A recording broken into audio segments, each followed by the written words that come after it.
Rajura ST आगारात गोंधळ, विद्यार्थ्यांचे हाल आणि प्रवाशांची जीव धोक्यात। चंद्रपूर जिल्ह्यातील राजुरा एसटी आगारात व्यवस्थापनाच्या निष्क्रियतेमुळे विद्यार्थी आणि प्रवाशांना नाहक त्रास सहन करावा लागत आहे।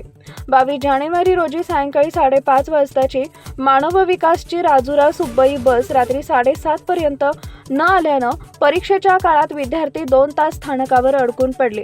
याबाबत विचारणा केली असता ट्रॅफिक कंट्रोलर आणि अलोकेशन इन्चार्ज माणिक बोबडे यांनी एकमेकांवर जबाबदारी ढकलत उडवाउडवीची उत्तरं दिली। अखेर सामाजिक कार्यकर्ते अमोल राऊत व इतर पदाधिकाऱ्यांनी हस्तक्षेप केल्यानंतर 15 मिनिटात पर्यायी बस सोडण्यात आली। आगारात असे प्रकार वारंवार घडत असून नादुरुस्त बसेस रस्त्यावर धावल्या जात असल्यानं प्रवाशांच्या जीवाला धोका निर्माण झाला आहे। याच निष्काळजीपणामुळे 31 डिसेंबर 2025 रोजी स्टीअरिंग लॉक होऊन भीषण अपघात झाला होता। या अनागोंदी कारभारामुळे महामंडळाचे उत्पन्न बुडत असून विद्यार्थ्यांचे शैक्षणिक नुकसान होत आहे।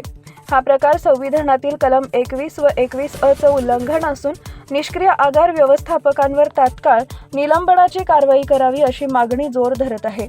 टाइम्स ऑफ महाराष्ट्रसाठी राजुरा प्रतिनिधी अमोल राऊत यांचा रिपोर्ट।